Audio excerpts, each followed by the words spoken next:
En parlant également des femmes, on a remarqué qu'il y a juste un mois, on a formé un nouveau gouvernement et que dans ce nouveau gouvernement, il y a une faible présence des femmes. Seulement 4 femmes sur 25, 30, sur 30. 30 parce que 5 secrétaires d'État et 25 000, c'est 30. Il n'y a que 4 femmes et que la plupart des femmes ont dénoncé cet état de fait. Et vous, en tant que femme leader, qu'est-ce que vous en pensez? Quelle analyse faites-vous de cela? Écoutez, déçu comme tout le monde, hein, je pense que on aurait pu faire mieux. D'autant plus que dans le rang, dans les rangs de l'opposition, je l'ai dit et je l'ai écrit à l'époque, je pense que c'était au moment des législatives, que c'est curieux, le parti au pouvoir, les partis au pouvoir, comme ceux de l'opposition, ne se font pas remarquer par leur générosité vis-à-vis des femmes. Parce qu'aucun d'entre eux, finalement, n'avait propulsé des femmes aux avant-postes à ce moment-là. Mais donc, les choses se répètent. Moi, je pense que ce nouveau régime dont vous parlez, il a été assis, en tout cas, il a gagné les élections. Parce que ce nouveau groupe a gagné les élections parce que les femmes ont voté pour eux. Parce que je suis convaincue que parmi l'électorat le plus important et le plus fidèle, les femmes sont majoritaires. Et je suis sûre également qu'il y a des femmes de qualité, il y a des femmes de talent dans cette opposition-là. Que ce soit le noyau dur de PASTEF comme les autres entités, les alliés de PASTEF. Les alliés de PASTEF.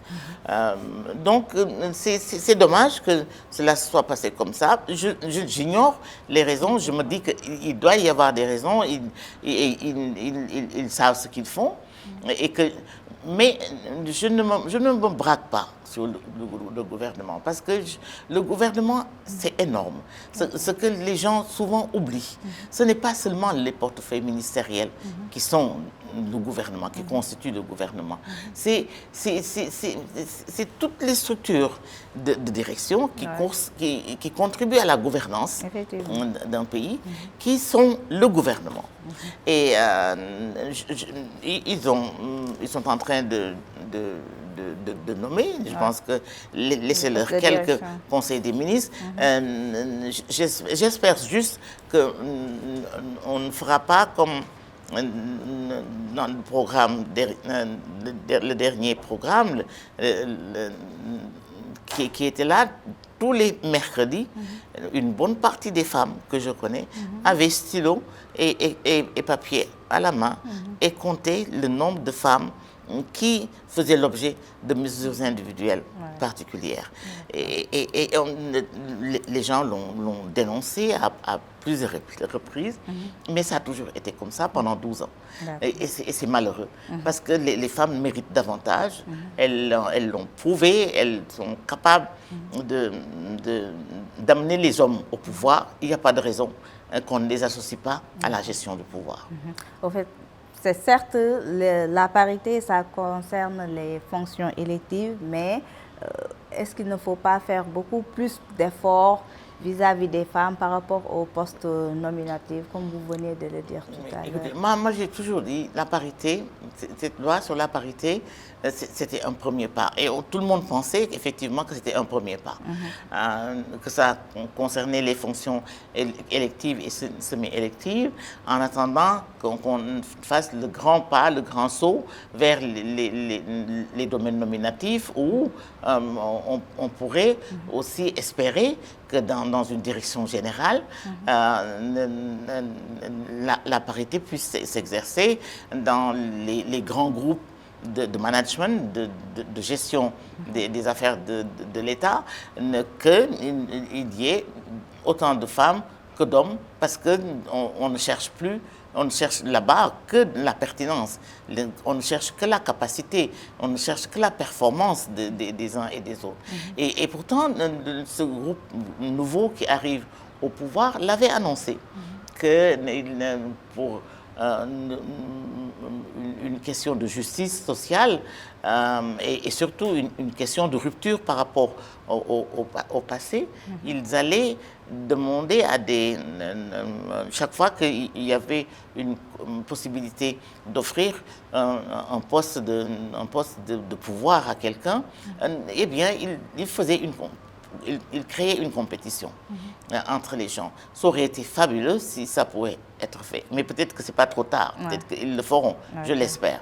Il est certain que dans la gestion du pouvoir également, il y a des moments où il vous faut choisir et être sûr de votre choix. Et avoir confiance au choix aussi que vous faites. Et ça, je ne pense pas que dans un tableau d'évaluation d'expertise, quel qu'il soit, je ne pense pas que cela puisse être maîtrisé par les personnes qui font l'évaluation. Donc, de temps en temps, ça ne m'étonne pas qu'on dise « Ah, celui-là, c'est un parent à l'autre, c'est un ami à l'autre, il a confiance en lui, ils ont cheminé ensemble, il y a telle ou telle raison. Ça ne m'étonnerait pas que des choses pareilles se passent.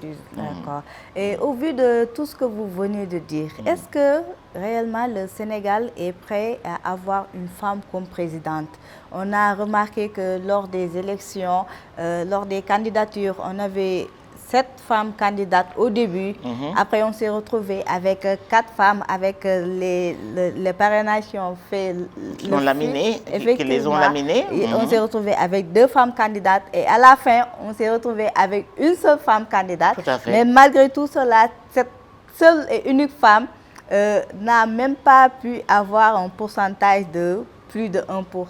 Oui. Bon, est-ce qu'avec ça, on peut s'attendre à avoir une femme comme présidente au Sénégal? À la tête de l'État. Je pense que c'est pas demain la veille encore. Je pense honnêtement qu'il y a encore beaucoup de travail à faire. Et à plusieurs niveaux. D'abord au niveau de la société. La société sénégalaise est très patriarcale. Très, très dur, très difficile pour les femmes. Et il faut vraiment ne pas avoir froid aux yeux pour faire ce qu'on a à faire, comme on veut le faire, avec la conviction qu'on a. Vous avez des femmes qui le font très sérieusement et qui ne bougent pas d'un iota malgré tous les hurlements qu'il y a autour d'elles. Et je crois que c'est comme ça qu'il faut faire. Il faut qu'elles assument leur choix. Mais je me dis que la société n'est pas assez généreuse, n'a pas assez foi en la femme. Il y a du travail à faire. Et c'est pour cela que j'applaudis la naissance de cette plateforme de femmes qui discutent de tout ce qui concerne les inégalités, qui concerne les égalités également, qui concerne la promotion et l'autonomisation de la femme, qui concerne la voix de la femme au sein de la démocratie. Mais même donc, passer le niveau social et le niveau communautaire, il y a le niveau un peu plus élaboré, disons un peu plus éduqué, des femmes et des hommes qui sont instruits. Je ne dis pas qu'ils sont éduqués, mais qui sont instruits et qui savent ce qu'est la valeur de la femme et ce que la femme peut devenir, mais qui pour autant ne lui feront jamais confiance assez pour la mettre devant, pour décider à la place de tout le monde. C'est des défis que nous avons encore dans ce pays. La troisième chose que je voudrais dire à ce niveau-là, c'est que les femmes elles-mêmes, elles ne sont pas solidaires avec les autres femmes. Si vous avez ce que vous venez de dire, de 11 à 7 et de 7 à 2, et de 2 à 1 d'ailleurs, et la seule qui reste n'a pas pu bénéficier de du suffrage des femmes, soit, je vois deux raisons. La première, je suis convaincue de celle-là, c'est que les femmes ne sont pas solidaires des autres femmes. Les femmes n'aiment pas que d'autres femmes soient en avant. Et vous le verrez partout. Regardez les critiques.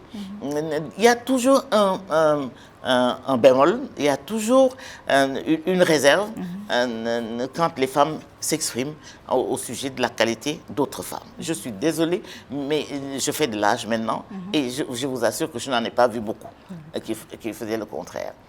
L'autre chose, c'est que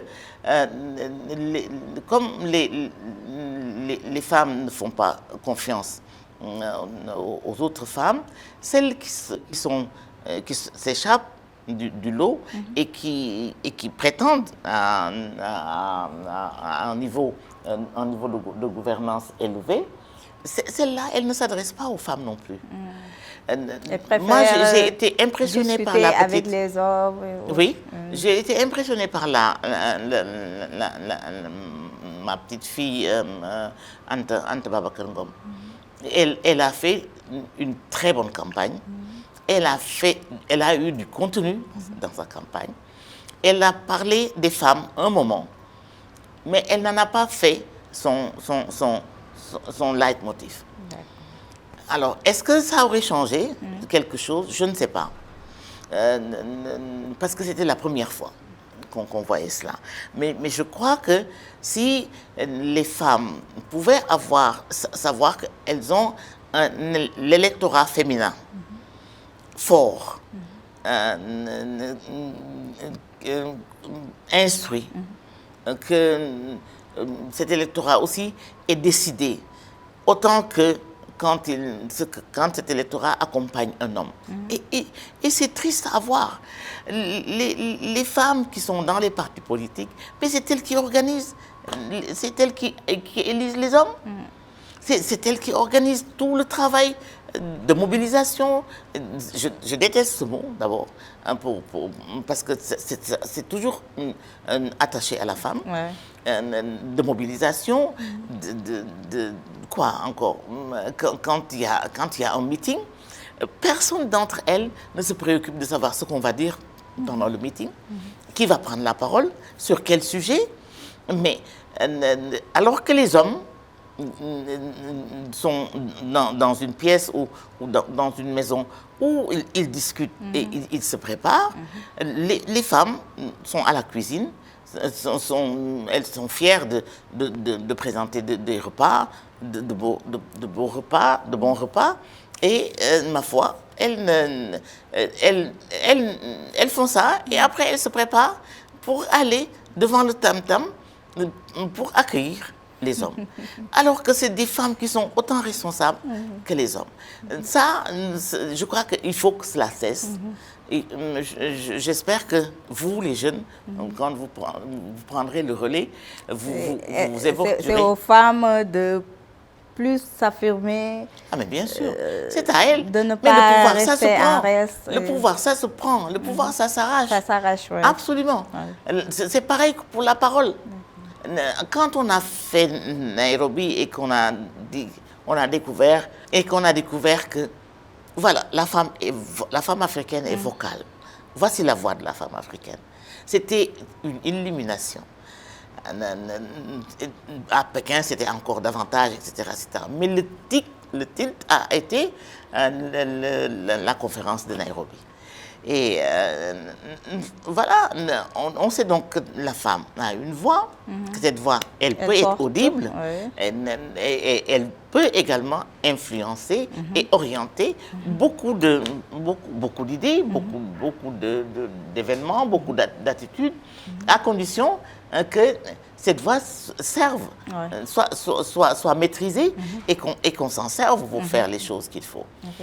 Alors, moi, le dilemme que j'ai, quand j'ai vu cette élection se préparer, se vivre, comme on l'a vu, chez les hommes, c'était pas fameux, chez les hommes non plus, hein, mais le problème qui me peine, c'est juste les femmes, comment les femmes ont été marginalisée davantage encore, cette fois-ci, et comment cette jeune femme qui est notre petite fille a voulu se battre, elle s'est battue, elle a sorti la tête de l'eau et elle a pu parler aux gens un langage tout à fait policé, un langage correct, mais un langage de vérité. Elle en est qu'à son début, c'est une première, c'est très bien, les gens applaudissent, on espère que la prochaine fois, ce sera mieux. Mais il est certain que la question de la société, la question de la religion, ici, et en particulier de la religion musulmane,